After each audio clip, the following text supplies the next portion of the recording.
Qurratu ayin Rasul sai da Fatima ce, zuriya zakiya Fatima ce ba za a gane ba. Qurratu ayin Rasul sai da Fatima ce, zuriya zakiya Fatima ce ba za a gane ba.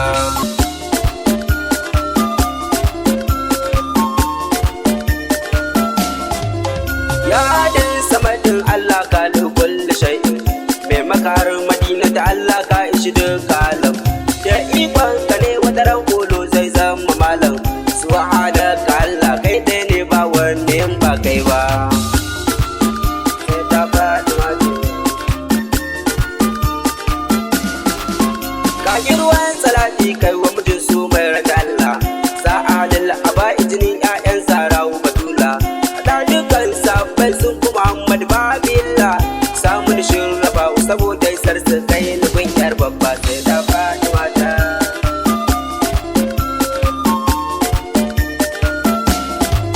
Salamu alaiki ya munira zahar jinin jikinmu, salamu alaiki mai haske mai kyautan kare imamu. Ashe ku ne ilahu yake ba ku kuma sai ku ba mu, sirrin rabu Allah duk yana a gurin ku ko ba san ba. Sai da faɗi.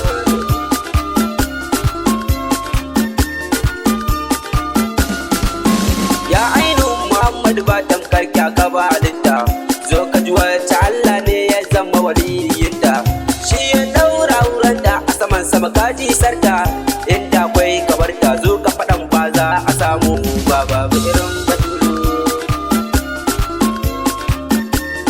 Fatima ce yar Mahmudu to da kai fa an gama du sarauta, na ji farin kiyama ba fata tamkar ya tata. Karkada kunnuwan kaboki kan ji wata isarta, in an je aljanna ba na saba sai ta uwa mamu ba kai. Sai girma, maman girma ce. Kai ya ga mai adawar mai haske nuriya, zinariyar Allah matar Aliya Aliya. Sannu da hutawa ummi na ita ce alawiya, ta wuce du mukami wane isa kai bare su sha'aiba. Sai da faɗi mata. Iya zakiya Fatima ce ba za mu. Doka ce ta jikin Ahmad ka san ba kamar ta, da me za ka kwatanta ta babu a cikin halitta. Domin ta wuce alam ta yi wa halitta rata, inda Allah yi ka ta fi ka har Adam ban zare ba. Sai da faɗi mata.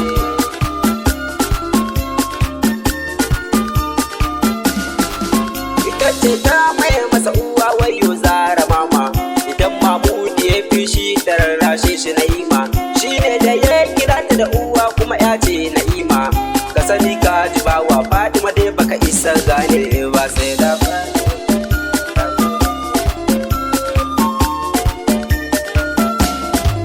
tsaya ka ji karkafe ce ta harshen Allah ya kira ta, domin Allahu ya ce mana kome ya faɗa shi ya furta.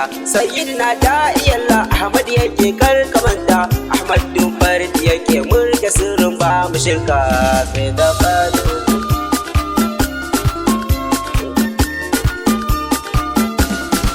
Mai ɗaure kawunan masana faɗin matiya batulu, kin zo a mace kuma kin zarce mazan ya binti jamalu. Dai ce tamkar da dubu ba tsarin ki a duka kauni, na uwar halitta kin tafkin wuce kauni ba za mu san ba. Sai da Fatima ce.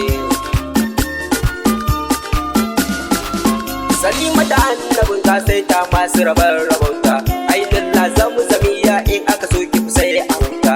Dukkan makiyin kuma yana da gida gerare a wuta, an kawanta shi da mala'ikun duka ɗauka na azaba.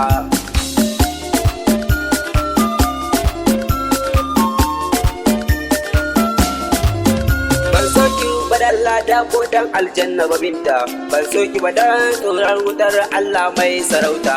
Ban so ki badan halitta ta ban wani abu kun halitta, ban yi banki badan a ce na ke na yi wa kawai kyaminta. Sai da Fatima ce.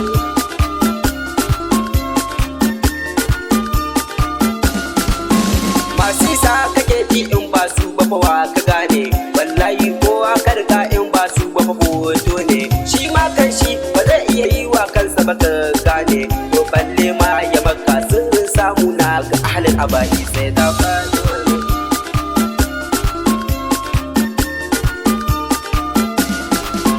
Binti Khadija to amma kuma ta fi Khadija mukami mai matsayin da ba a ganewa ba da tamami sirrin ya Fatima Zahra masu babu salami Qurratu Ainul Muhammad ce shigo ba dan halaye ba sai da Fatima dan Allah.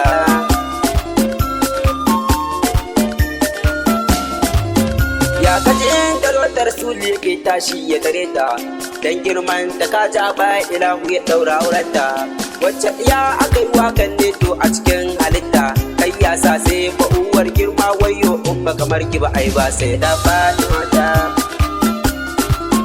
zuriya zakiya Fatima ce sai da tin misa'il alamin umma ki mun alfarma ki bar ni cikin masoyanki dan Allah Zahra mama ki karan sai ki har na wuce kowa ki mun alfarma umma kira ni gare ki kin san bani da buri in ba nan ba sai da Fatima dan Allah umma.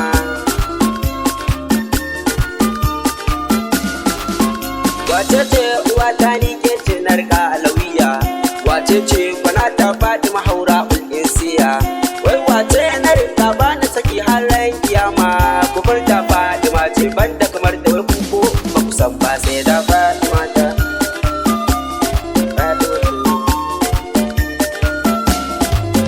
sallu sallim ya kafi ala Ahmad imamu a sa ahalin laba'i yan barko su ne rayuwar mu a samu sahaban nan da ba su gudu su bari imamu shirafa ku yi min alfarma ku kai ummata sanda dan shugaba sai da Fatima.